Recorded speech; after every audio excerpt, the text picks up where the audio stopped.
अब हामीसँग के छ त relationship between AC and MC. AC भने के एभरेज कस्ट कर्व, एमसी भने मार्जिनल कस्ट कर्व। यसको रिलेसनशिप के छ भनेर कसरी थाहा पाउनु त दुईटै किनकि टोटल कस्ट र क्वान्टिटीसँग रिलेटेड छ। एसी भनेको एभरेज भनेको के त टोटल कस्ट कति छ, टोटल कस्ट कति छ average total cost by quantity.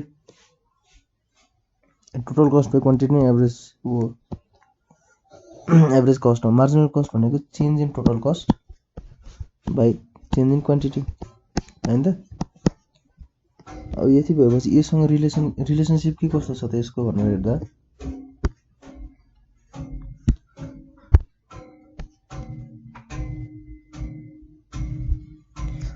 यसको रिलेसनशिप के छ भनेर हेर्दाखेरि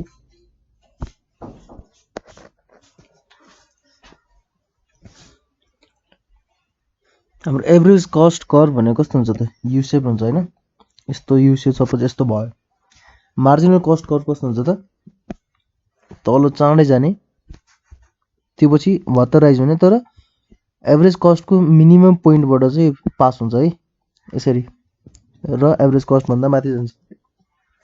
यो मार्जिनल कस्ट, यो एभरेज कस्ट भनेपछि अब यसको रिलेसन के भयो त रिलेसन के छ भन्दाखेरि दुईटै के हुन्छ त फर्स्ट रिलेसन त यही भयो, both are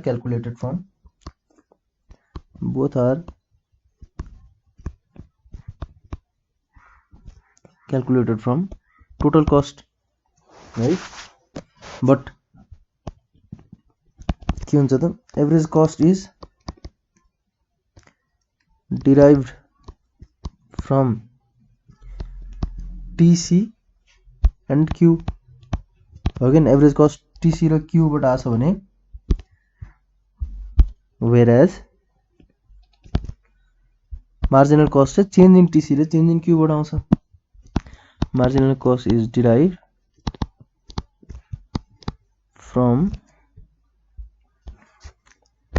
change in TC and change in quantity हैन त। अब सेकेन्ड रिलेसनशिप के छ त व्हेन एसी इज फलिङ भनेको एसी घटिरहेको बेला, एसी यहाँबाट यो जब घटिरहेछ नि के छ त एसी सधैँ मार्जिनल कस्ट भन्दा माथि छ नि, यो मार्जिनल कस्टको लाइन भन्दा माथि छ कि छैन, माथि छ है। एसी कर्भ इज भन्दा इज लाइज भनौँ है, lies higher than MC curve हैन त। यसको भन्नुको अर्थ के छ त meaning MC curve falls faster चाँडै घट्छ भनेको छ त देन एसी हैन त। एमसी कर्भ चाहिँ एसी भन्दा चाँडै घटेको छ कि छैन, एसी बिस्तारै यहाँबाट सरर यसरी घटिरहेछ भने एमसी त वात्तै घटिरहेछ नि त है। अब थर्ड पोइन्ट के छ त एमसी कर्भले एसी कर्भको कहाँ कट गरेर जान्छ त माथि जाँदाखेरि मिनिमम पोइन्टमा, एसी को मिनिमम पोइन्ट जुन छ त्यो पोइन्टमा चाहिँ एमसी ले कट गरेर माथि लाग्न थाल्छ है। MC cuts AC point at its minimum point भनेको एसी को मिनिमम हुँदाखेरि एसी इक्वल्स टु एमसी छ नि, यो पोइन्टमा त एसी पनि इक्वल छ एमसी पनि इक्वल छ, means AC is equals to MC at minimum point of AC. Fourth relationship यसमा के छ त अब जब एसी र एमसी बढ्न थाल्छ, यो मिनिमम पोइन्टबाट बढ्न थाल्छ, एसी एमसी त यहीँबाट बढ्न थाल्यो, तर एसी जब बढ्न थाल्छ नि, एसी बढ्न थाल्दाखेरि एमसी सधैँ के हुन्छ त माथि हुन्छ फेरि एसी भन्दा है। तिमीहरूले अलिअलि कतैबाट बुझ्न थालेछ कि छैन, यो हामीले टिपी एमपी र एपी पढ्दाखेरि पनि यही पढाएको थियौँ। टोटल प्रोडक्ट यस्तो हुन्छ मार्जिनल प्रोडक्ट यस्तो गएर यसरी घटिरहेको हुन्छ, एभरेज प्रोडक्ट चाहिँ यसरी गएर हुन्छ। र एभरेज प्रोडक्टको हाइएस्ट पोइन्टमा के हुन्छ त मार्जिनल प्रोडक्टले कट गरेर हुन्छ। यही फिगरलाई ठक्क उल्टो बनाएर हेऱ्यो भने यो फिगर हुन्छ, हो कि न त? सपोज मार्जिनल कस्ट र प्रोडक्टमा कति फरक आउँदो रहेछ त?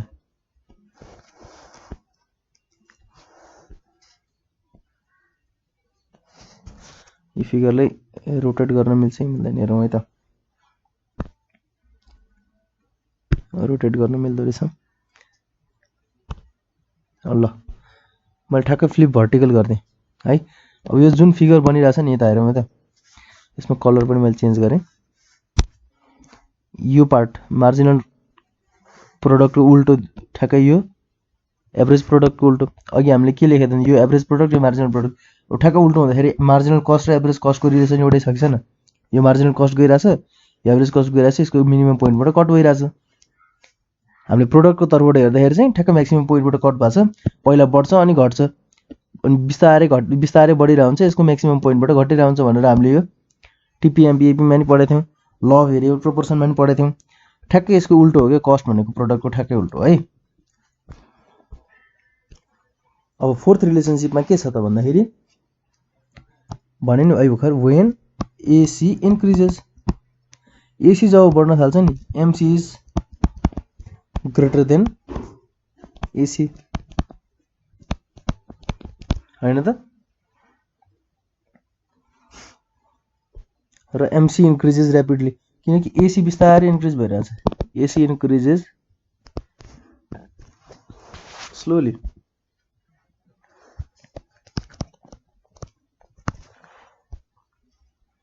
एमसी इन्क्रिजेस ऱ्यापिडली है। अब यो अर्को लास्ट रिलेसन र फाइनल रिलेसन के छ त? Both the curves are U shaped. किन त? ड्यू टु, बारम्बार मैले भनिरहेको छु, के कारणले गर्दा त? Due to law of variable proportions in केलमा प्रोडक्सनमा, in production process. Law of variable प्रोपोर्सनले गर्दाखेरि जुन हिसाबले प्रोडक्टमा डिफ्रेन्स आइरहेको हुन्थ्यो हामीले भेरिएबल प्रोपोर्सनमा हेर्दाखेरि, भेरिएबल प्रोपोर्सनमा एउटा वस्तु एउटा कुनै पनि इनपुटलाई भेरिएबल राखेर, एउटा कुनै पनि इनपुटलाई फिक्स राख्दा, एउटा कुनै पनि इनपुटलाई फिक्स राखेर एउटा कुनै पनि इनपुटलाई चाहिँ भेरिएबल राखेर त्यो भेरिएबल नम्बरको क्वान्टिटी बढाउँदै जाँदा त्यसले प्रोडक्सनमा के असर पार्छ भनेर नै ल अफ भेरिएबल प्रोपोर्सनले भन्छ है त। पहिला इन्क्रिजिङ रेटमा बढ्न थाल्छ, त्यसपछि डिक्रिजिङ रेटमा बढ्न थाल्छ, त्यसपछि घट्न थाल्छ। मार्जिनल प्रोडक्ट के हुन्छ त?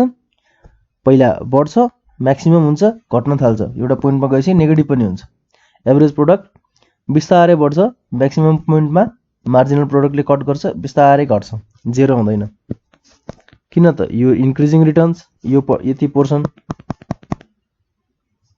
यो होइन सरी, यो फर्स्ट स्टेज यति, यो इन्क्रिजिङ रिटर्न्स, त्योपछि यतिमा डिक्रिजिङ रिटर्न्स, त्योभन्दा यता नेगेटिभ रिटर्न्स, होइन त? ल अफ भेरिएबल प्रोपोर्सन सर यसो बेला बेलामा यस्तो थ्योरीहरू चाहिँ के गरेर राख्नुपर्छ त? रिभाइज गरिराख्नुपर्छ है। त्यही भएर झ्याप कसैले भन्दाखेरि पनि याद आउँदाखेरि पनि के हुन्छ त, एक्जाममा अब सिधै एक्जामभन्दा अगाडि मात्रै सबै पढ्न थालेर कहिले पनि भ्याइँदैन क्या, भ्याइने त भ्याइएला। अब त्यो एक्जाममा के हुन्छ त, त्यो गोलमाल भएर बसिन्छ क्या। पहिलेदेखि बिस्तारै फ्री टाइममा 5 मिनट 5 मिनटदेखि 10 मिनट पनि लाग्दैन ल अफ भेरिएबल प्रोपोर्सन राम्रोसँग हेर्ने हो भने, सर हेऱ्यो, त्यसपछि अर्को दिन आएर अर्को थ्योरी हेऱ्यो, अर्को दिन आएर अर्को थ्योरी हेऱ्यो, बिस्तारै फेरि रिभाइज गर्दै गयो। त्यसले गर्दा के हुन्छ त, मेमोरीमा एउटा राम्रोसँग बसिरहेको हुन्छ क्या हाम्रो है। ल हाम्रो दुईटाको एसी र एमसीको रिलेसनसिप पनि यही सकिन्छ। अब हाम्रो एसी कर्भ यस्तो किन हुन्छ त, यू शेप्ड किन हुन्छ भन्ने हामी एउटा इम्पोर्टेन्ट टपिक छ यो पनि, यो च्याप्टरको लास्ट टपिक है त। Why is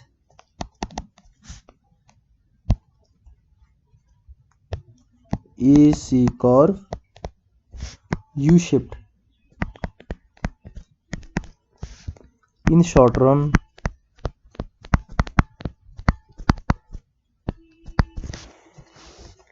or reasons behind U-shaped of AC curve भनेर नि आउन सक्छ हैन। यो रिजन के हो त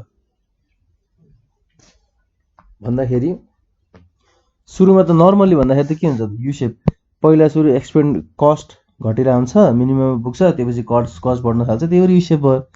यो कस्ट किन घट्छ मिनिमम पुगेपछि किन बढ्न थाल्छ भन्नेको रिजन चाहिँ के छ त पहिलो त फेरि पनि म के भन्छु ल अफ भेरिएबल प्रोपोर्सन्स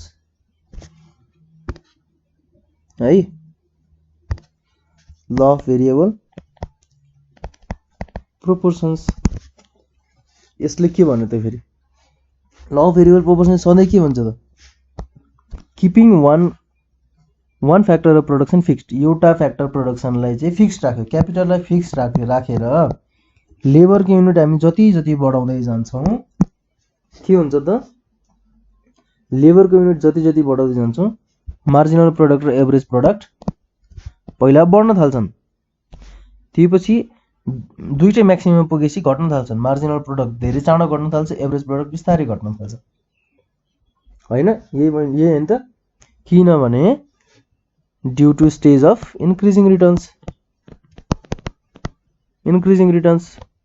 यही भनेको हैन मैले त्यतिखेर डिस्क्राइब गर्दाखेरि क्यापिटल पहिला सुरु फुल्ली युटिलाइज भए हुँदैन र जब हामी लेबर बढाउँदै जान्छौँ तब के हुन्छ त क्यापिटलको युटिलिटी बढिरहन्छ त्यसको युटिलाइजेसन प्रोडक्टिभिटी बढिरहन्छ लेबरहरुको पनि प्रोडक्टिभिटी बढिरहन्छ है लेबरहरुको पनि प्रोडक्टिभिटी बढिरहन्छ त्यसले गर्दाखेरि एपी हाम्रो यसरी बढिरहन्छ बिस्तारै बढ्छ म्याक्सिमम हुन्छ अनि घट्न थाल्छ बिस्तारै घट्छ मार्जिनल प्रोडक्ट वात्तै बढ्छ त्यो म्याक्सिमम हुन्छ अनि वात्तै घट्न थाल्छ र एसी को जुन चाहिँ म्याक्सिमम पोइन्ट छ त्यो पोइन्टमा आएर मार्जिनल प्रोडक्टले कट गर्छ र यही एभरेज प्रोडक्ट यसरी घट्नु पहिला बढेर यसरी घट्ने भएकोले नै अब एभरेज कस्ट के हुन्छ त पहिला बिस्तारै घट्छ अनि बिस्तारै बढ्छ हैन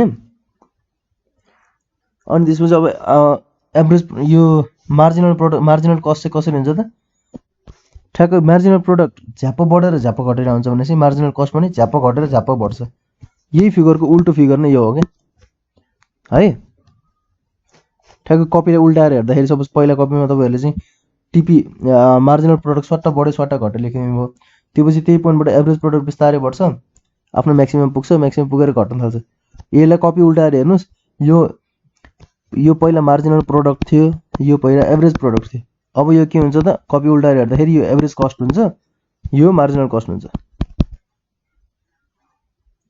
है कपी उल्टाएर भन्दा नि 90 डिग्रीमा तल ठ्याक्कै यता उल्टो बनाउँदाखेरि के हुन्छ त यहाँ सपोज मिरर भयो भने यो एभरेज प्रोडक्ट भनेको कस्ट हुन्छ र ठ्याक्कै यसको उल्टो के हुन्छ त यहाँ यस्तो गरेको यो मार्जिनल कस्ट हुन्छ है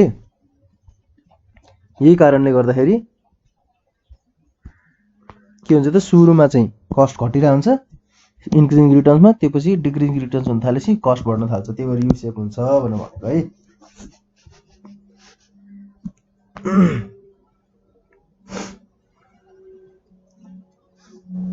अर्को पोइन्ट हाम्रो के छ त भन्दाखेरि सेकेन्ड पोइन्ट यो पनि इम्पोर्टेन्ट छ economies and diseconomies of scale भने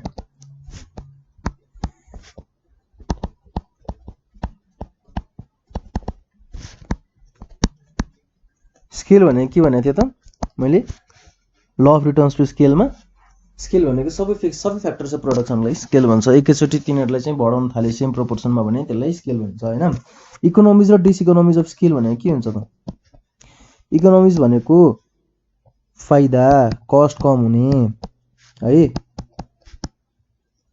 कस्ट कम हुने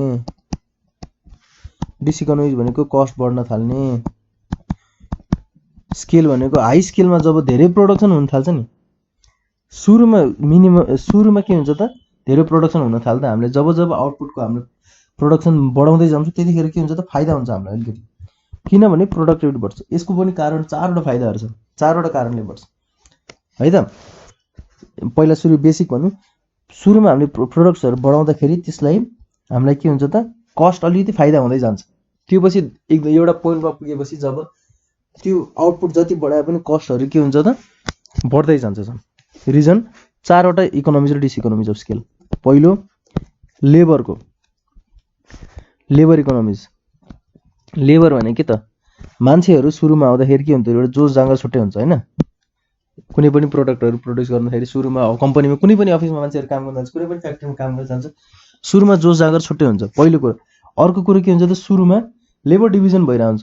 तैँले यो काम गर्न जानेछस् राम्रोसँग भने तँ यो काम गर, तैँले अर्कोले अर्को काम गर्न जानेछ भने त्यो अर्को डिपार्टमेन्टमा जान्छ, डिपार्टमेन्टहरू ठक्क डिभाइड गरिरहेको हुन्छ हैन। त्यसले गर्दा के हुन्छ त जब आउटपुट र हाम्रो फर्मको साइजहरू बढ्दै जान्छ नि, हाम्रो कम्पनीहरू बढ्दै जान्छ, आउटपुट बढ्दै जान्छ नि, त्यतिखेर के हुन्छ त स्पेसलाइज यिनीहरूको एकदम एक्सपर्टिज भइसकेको हुन्छ वर्कमा। तिनीहरूको त्यो काममा चाहिँ तिनीहरू यस्तो पोख्त भइसकेको हुन्छ क्या। त्यसले गर्दा के हुन्छ सुरुमा कस्ट फल गरेर आउँछ, कस्ट घटिरहेको हुन्छ हाम्रो। त्यति नै कस्टमा हाम्रो प्रोडक्ट कि त बढिरहेको हुन्छ कि त कस्ट घटिरहेको हुन्छ है, किनकि इफिसियन्सी बढिरहेको हुन्छ नि त। लेबरको काम गर्ने क्षमता बढिरहेको हुन्छ सुरुमा है। त्यसले गर्दाखेरि हाम्रो कस्ट एउटा घट्यो। यो घट्नुको अर्को फर्स्ट रिजन यो भयो भने चाहिँ सेकेन्ड रिजन के हुन्छ त म्यानेजरियल इकोनोमिज। म्यानेजरियल भने कस्तो त भन्दाखेरि सुरुमा म्यानेजमेन्टको कस्टहरू के हुन्छ त आउटपुट बढाउँदै गर्दाखेरि सुरुमा एक्सपान्सन गर्दाखेरि पर युनिट कस्ट घटिरहेको हुन्छ है। म्यानेजरियल इकोनोमिजले भन्नु खोजेको चाहिँ सुरुमा आउटपुटहरू बढाउँदाखेरि फर्मको साइजहरू बढाउँदाखेरि पर युनिट कस्ट जुन हुन्छ त्यो घटिरहेको हुन्छ है। त्यही भएर यसले चाहिँ एभरेज कस्ट घटाउँछ। आउटपुटहरू बनाउँदाखेरि पर युनिट भनेको त जति आउटपुट प्रड्युस गर्यो त्यति नै के हुन्छ त त्यति नै त्यो कस्टहरू घटिरहेको हुन्छ है। मेरो सपोज 500 कस्ट थियो, म्यानेजरियल कस्ट टोटल 500 थियो, युनिट्स मेरो 500 भयो भनेपछि पर युनिट 1 रुपियाँ भयो, युनिट्स मेरो 1000 भयो भनेपछि पर युनिट 0.5 भयो हो किन। तर यो पनि सर्टेन पोइन्टसम्म मात्र हुन्छ, पछि गएर यो फेरि बढ्न थाल्छ है। थर्ड इकोनोमिज के छ त हाम्रो, के कारणले गर्दाखेरि इकोनोमिजमा आउँछ त भन्दाखेरि टेक्निकल इकोनोमिज। यो कारणले गर्दाखेरि कस्ट घटिरहेको हुन्छ। के हो त टेक्निकल भनेको सुरुमा पहिलो कुरो चाहिँ हाम्रो टेक्नोलोजीहरू टेक्निकहरू जुन इनोभेसनहरू प्रोडक्सनको लागि जुन पनि हामीले टेक्निक युज गरिन्छ नि, नयाँ र एडभान्स टेक्नोलोजीहरू युज गर्दाखेरि per unit cost of production घटिरहेको छ। Per unit cost of production कुनै पनि एउटा मेसिनकै कुरा गरौँ, पहिला सुरुमा के हुन्छ त त्यो मेसिन राम्रोसँग काम गरेर हुन्छ नि त। त्यसले गर्दा हाम्रो के हुन्छ त पर युनिट कस्ट घटिरहेको हुन्छ, आउटपुट राम्रो हुन्छ, त्यसको इफिसियन्सी राम्रो हुन्छ है। नयाँ एडभान्स टेक्निकले गर्दाखेरि अनि पुरानो टेक्नोलोजीहरू हटाएपछि के हुन्छ त इफिसियन्सी अब आफै बढ्छ। यसले गर्दा क्वालिटी अफ गुड्स पनि बढ्छ, गुड्सको क्वालिटीहरू पनि बढ्छ हैन। त्यही कारणले गर्दाखेरि पर युनिट कस्ट चाहिँ के हुन्छ त घटिरहेको हुन्छ। भन्नुको अर्थ एभरेज कस्ट घट्न थाल्छ। यसले गर्दा नि फेरि घटाउने भयो हैन। अर्को के छ त मार्केटिङ इकोनोमिज। मार्केटिङ इकोनोमिज भनेको सुरुमा चाहे जतिसुकै आउटपुट बनाऊ, मार्केटिङ कस्ट के हुन्छ त लगभग फिक्स्ड हुन्छ। एडभर्टिजमेन्ट कस्टहरू, मार्केटिङ कस्टहरू हैन। किनभने मैले 500 युनिट प्रोड्युस गर्दाखेरि पनि एडभर्टिजमेन्ट कस्ट त्यति नै हुन्छ।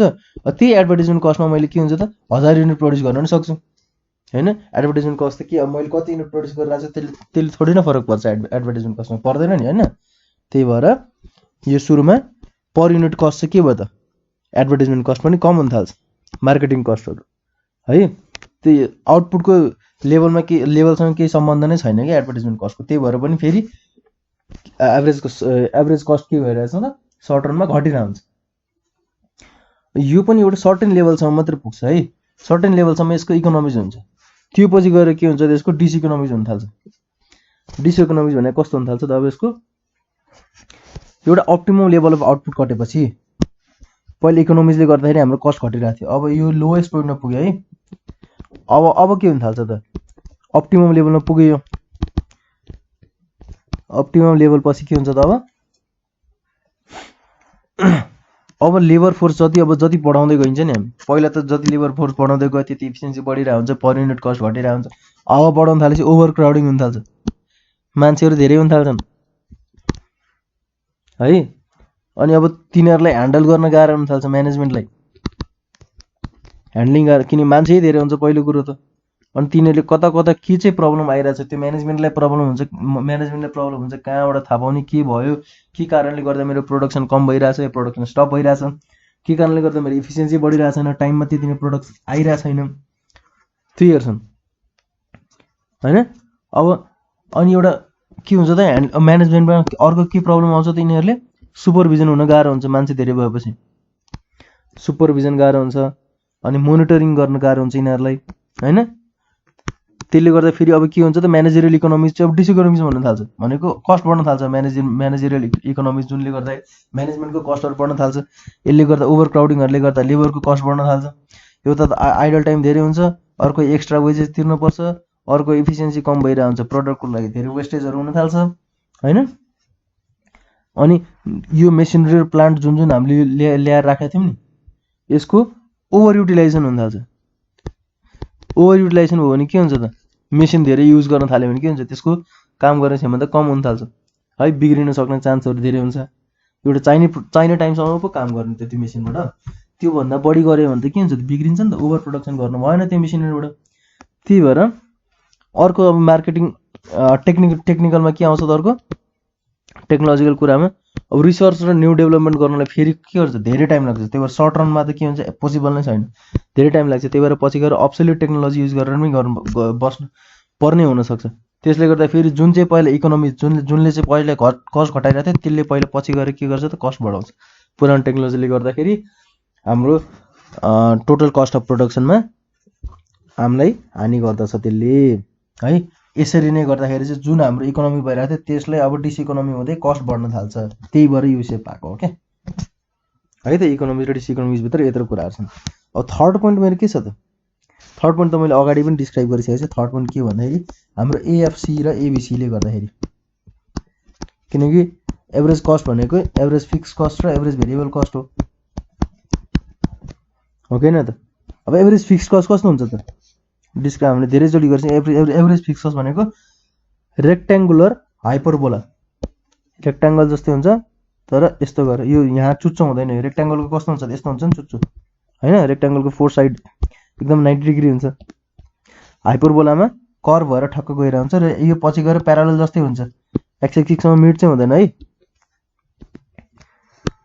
यसरी गइरहेको हुन्छ। यो घटिरहेको हुन्छ नि त टोटल एभरेज फिक्स कस्ट त, किनकि फिक्स कस्ट भने फिक्स भइरहेको हुन्छ, युनिट मात्रै बढाउँदै जाँदा के हुन्छ त कस्ट त घट्ने नै भइहाल्यो होइन। अब एभरेज भेरिएबल कस्ट चाहिँ के हुन्छ त, एभरेज भेरिएबल कस्टको हाम्रो फिगर कस्तो हुन्छ त, कर्भ यस्तो भएर गइरहेको हुन्छ अनि पछि गएर राइज हुन्छ नि, यो त यस्तो भएर राइज हुन्छ है। अब यो भनेको fix cost, average fixed cost, यो भनेको एभरेज भेरिएबल कस्ट होइन। अब टोटल एभरेज कस्ट भनेको के त, यो दुईटा जोडिदिन्छ, यो कस्ट र यहाँको पोइन्ट र यहाँको पोइन्ट जोडेर अर्को ठाउँमा आउँछ, यहाँको जोड्दै अर्को ठाउँमा आउँछ, यो पोइन्ट गर्दा यहाँ पनि मिनिमम हुन्छ, त्यसपछि यो जोड्दाखेरि यहाँ आउँछ, यो दुईटाले जोडेको कर्भ नै एभरेज कस्ट कर्भ हो भनेको। जुन पनि हामीले यो किन युसेप हुन्छ भनेर देखाइरहेको थियौँ, average variable cost average fixed कस्टको कर्भको नेचरले पनि हुँदो रहेछ। किन त सुरुमा के हुन्छ त कस्ट धेरै हुन्छ होइन, यो एबिसी जब घट्न थाल्छ नि भेरिएबल कस्ट घटिरहेको हुन्छ, त्यसलाई एभरेज फिक्स कस्ट के हुन्छ त चाँडो घटिरहेको हुँदैन, त्यही भएर कस्ट चाँडो घट्दैन, बिस्तारै घटेर हुन्छ। एउटा पोइन्टमा मिनिमम पोइन्टमा आउँछन् अनि बिस्तारै अलिक हुन्छ, त्यो पछि के हुन्छ त एभरेज फिक्स कस्ट कमै हुन्छ होइन, कम भइरहेको हुन्छ, तर एभरेज भेरिएबल कस्ट धेरै बढेर हुन्छ। सुरुमा त एभरेज फिक्स कस्ट र एभरेज भेरिएबल कस्टको यसको घट्ने क्षमता, यसको घट्ने क्रम होइन, घट्ने रेट, फिक्स कस्टको घट्ने रेट र भेरिएबल कस्टको बढ्ने रेट चाहिँ बराबर जस्तै हुन्छ, त्यही भएर अलिकति कन्स्ट्यान्ट जस्तै यस्तो बिस्तारै बढेर हुन्छ। यो कुनै पोइन्टमा यहाँ यतातिर कुनै पोइन्टमा गएपछि त भेरिएबल कस्ट भातै बढिरहेको हुन्छ, यो चाहिँ बिस्तारै नै घटिरहेको हुन्छ क्या है। त्यही भएर के हुन्छ त अब फेरि यो यसरी बढ्न थाल्छ क्या, जब एबिसीको राइजिङ रेट चाहिँ ग्रेट हुन थाल्छ एएफसीको फलिङ रेट भन्दा, त्यो बेला के हुन्छ त अब एभरेज कस्ट बढ्न थाल्छ, किनकि एभरेज कस्ट भनेको एभरेज भेरिएबल कस्ट र एभरेज फिक्स कस्ट हो। यो त बिस्तारै बढिरहेछ होइन, यो त भातै बढिरहेछ भने चाहिँ टोटलमा त जसरी नि के हुन्छ त यसले इफेक्ट धेरै पार्छ नि त अब, अनि यसले धेरै तान्न थाल्छ नि त। त्यही भएर यो फेरि के हुन्छ त यु सेप हुन्छ भन्छ। ल हाम्रो टपिक यति हो यसको। अब यसमा कुनै पनि कन्फ्युजन छ भने प्लिज कमेन्टमा लेखिदिनु होला। I will try to address your problems हैन। नेक्स्ट टपिक हाम्रो रहेको छ theory of price and output determination है त। यो भेरी भेरी इम्पोर्टेन्ट छ है, इम्पोर्टेन्ट छ, सर्ट छ है। राम्रोसँग ध्यान दिएर सुन्यो भने, राम्रोसँग ध्यान दिएर बुझियो भने एक्जाम भन्दा अगाडि सर र के गर्ने त, यही भिडियो मात्रै सर र प्ले गर्दाखेरि पनि तिम्रो कन्सेप्ट क्लियर भइसक्यो हुन्छ। मेरो भिडियो हेर्ने, त्यसपछि एउटा बुक लिने, बुकबाट सर र पढ्ने, केही पनि हुँदैन। तर एक्जाममा मेन कुरा के त, बुझेर मार्क्स कहिले पनि आउँदैन एक्जाममा। मैले जतिसुकै बुझौँ एक्जाममा गएर मैले लेखिने भने मार्क्स आउँछ, आउँदैन नि। हो, मैले बुझेको कुरालाई मैले पेपरमा उतार्न सक्नु पर्यो, ट्राई गर्ने। क्वेसन आउँछ, अस्मिताको क्वेसन ब्याङ्कको त्यो ओल्ड इज गोल्ड लिने क्वेसन हुन्छ। अब यसमा सपोज त्यसमा के आउँछ त, क्वेसन आउँछ why is average short run average cost curve के हुन्छ त, यु सेप किन हुन्छ भनेर आउँछ। सपोज 5 मार्क्समा आयो। अब हामीले डिस्क्रिप्सन कसरी लेख्ने त, बुझ्न त बुझ्या छ, भेरिएबल प्रोपोर्सनले गर्दा हुन्छ, इकोनोमिक्स डिसइकोनोमिक्स स्केलले गर्दा हुन्छ, र एएफसी एबिसीको यो यिनीहरूको कस्ट कर्भको नेचरले गर्दाखेरि हुन्छ, त्यो बुझ्या छ। अब लेख्न कसरी लेख्ने त भन्दाखेरि पहिला एभरेज कस्ट भने के हो, सर्ट रन एभरेज कस्टमा के हुन्छ हैन, त्यो लेख्ने। यु सेप हुन्छ भनेर लेख्ने। यु सेप किन हुन्छ भनेर अब रिजन्स भनेर लेख्ने। रिजन्समा भेरिएबल प्रोपोर्सनमा अब यसको के हुन्छ त, हामीले जुन ल अफ भेरिएबल प्रोपोर्सन पढाएको थियौँ त्यसलाई सर्ट यहाँ लेखिदिने 4-5 लाइन है। के लेख्ने त, एउटा फ्याक्टर्स कन्स्ट्यान्ट राख्दाखेरि अर्को फ्याक्टर्स चाहिँ जति हामीले पढाउँदै जान्छौँ त्यतिखेर के हुन्छ त, हाम्रो मार्जिनल प्रोडक्ट पहिला राइज हुन्छ इनिसियल्ली, त्यसपछि घट्न थाल्छ, नेगेटिभमा पनि पुग्छ। एभरेज प्रोडक्ट राइज हुन्छ र म्याक्सिमम एभरेज प्रोडक्ट जहाँ म्याक्सिमम हुन्छ त्यहाँ मार्जिनल प्रोडक्टले कट गर्छ हैन। फिगर पनि बनाउन सकिन्छ यसो साइडमा सर्ट थोरै। अब यत्रो एउटा पेपर भयो भने यहाँसम्म लेख्ने, यति साइडमा फिगर छोडिदिने। फिगर कसरी बनाउनु त, मार्जिनल प्रोडक्ट यसरी जान्छ, एभरेज प्रोडक्ट यसरी जान्छ हैन। तर जब त्यही भएर यो के कारणले हुन्छ त, इन्क्रिजिङ रिटर्न्स टु स्केल्सले गर्दाखेरि हुन्छ, इन्क्रिजिङ रिटर्न्स र डिक्रिजिङ रिटर्न्सको स्टेजले गर्दाखेरि हुन्छ है। र मार्जिनल प्रोडक्ट र एभरेज प्रोडक्ट, मार्जिनल प्रोडक्ट बढेर घट्नु भनेको मार्जिनल कस्ट घटेर बढ्नु, अनि एभरेज प्रोडक्ट बिस्तारै बढेर बिस्तारै घट्नु भनेको एभरेज कस्ट पनि बिस्तारै घटेर बिस्तारै बढ्नु हो हैन। यो कारणले गर्दाखेरि चाहिँ अब टोटल कस्ट के हुन्छ त, यस्तो भइरहेको हुन्छ नि हैन। एभरेज प्रोडक्ट, यसमा एभरेज प्रोडक्ट के भयो त, बिस्तारै बढेर बिस्तारै घटिरहेछ भनेपछि एभरेज कस्ट पनि बिस्तारै घटेर बिस्तारै बढ्छ। त्यही भएर जब एभरेज प्रोडक्ट बढिरहेको हुन्छ एभरेज कस्ट घट्न थाल्छ, र जब एभरेज कस्ट बढिरहेको हुन्छ एभरेज प्रोडक्ट घटिरहेको हुन्छ एभरेज कस्ट बढ्न थाल्छ, एभरेज प्रोडक्ट बढिरहेको बेला एभरेज कस्ट घट्न थाल्छ। त्यो भनेर ल अफ भेरिएबल प्रोपोर्सनले इन्क्रिजिङ रिटर्न्सले गर्दाखेरि यस्तो हुन्छ, इन्क्रिजिङ डिक्रिजिङ र डिमिनिसिङ रिटर्न त्यो नेगेटिभ रिटर्न्सले गर्दाखेरि यस्तो हुन्छ भनेर भन्ने है। अनि अब अर्को पोइन्टमा इकोनोमिक्स डिसइकोनोमिक्सको 4वटा पार्ट छ भन्ने, फेरि इकोनोमिक्स डिसइकोनोमिक्स लेख्ने, त्योभित्र लेबर, टेक्नोलोजिकल, म्यानेजरियल र हाम्रो मार्केटिङ भनेर लेख्ने। यसलाई पनि सर्टमा थोरै थोरै डिस्क्राइब गरिदिने। थर्ड पोइन्टमा एएफसी र एबिसीको उसले गर्दाखेरि त्यो पनि फिगर बनाए। यति भएपछि त 5 मार्क्सको लागि गर्दाखेरि कसले दिँदैन मार्क्स, दिन्छ नि है। त्यही भएर एउटा टेक्निक डेभलप गर्ने, एन्सर कसरी लेख्ने त्यो पनि म सिकाउँछु। टेक्निक एउटा डेभलप गर्ने, आफ्नो कन्सेप्ट क्लियर हुनु पर्यो। कन्सेप्ट क्लियर भएपछि हामीले के लेख्ने भन्दाखेरि ठ्याक्क थाहा पाइन्छ कि कन्सेप्ट क्लियर भएको छैन भने के हुन्छ त, घोकिन्छ। घोक्दाखेरि त्यसले एउटा घोकेर हामीले एउटा सपोज डिफिनेसन यत्रो लामो लेख्यौँ, त्यसले के भन्न खोजिरहेको नै बुझिन हुँदैनौँ क्या। त्यही भएर बिचमा एउटा दुईवटा शब्द केही प्रब्लम हुने बित्तिकै त्यो अर्थको अनर्थ लगाइदिन्छ त्यो घोकेको कुराले। बुझ्ने र मैले लेखेको कुराले मैले जे बुझाएको छु त्यसलाई ठ्याक्क म्याच गर्छ कि गर्दैन हेर्ने। त्यो पछि के हुन्छ त, सकेसम्म आफ्नै वर्डमा लेख्ने। किनकि यहाँ अब हामीले सबै यो मार्सलको थ्योरीहरू, मार्सलले के डिफाइन गरेको छ, स्यामुएल्सनले के डिफाइन गरेको छ, रबिन्सले के डिफाइन गरेको छ, त्यो सबै जेएसमीले तिनीहरूले के डिफाइन गरेको छ त्यो सब जहाँ पनि कोट गरेर लेख्न सकिँदैन नि त। यत्रो गर्न त कहाँ हामी इकोनोमिस्ट हो, तिनीहरूले आफ्नै डिफिनेसन के दिएको छ भनेर त्यो लेख्न सक्दैन होला हैन। Exact word to word match हुनुपर्छ। फेरि यसरी लेख्यो भने एज पर मार्सल भनेर इन्भर्टेड कमा दिएर यसरी लेख्यो भने वर्ड टु वर्ड म्याच भएन भने त्यो सबै रङ हुन्छ नि फेरि है। त्यही भएर आफू बुझ्ने, आफ्नो वर्ड्समा लेख्न थाल्ने, लेख्न खोज्ने है त। प्र्याक्टिस वर्ड्समा लेख्ने कुरा जति जति प्र्याक्टिस गर्यो त्यति राम्रो हुँदै जान्छ है। ल आजलाई यति नै। नेक्स्टमा हाम्रो यो टपिक छ एकदम इम्पोर्टेन्ट छ, प्लिज मिस नगर्नु होला है त। ल थ्याङ्क यू।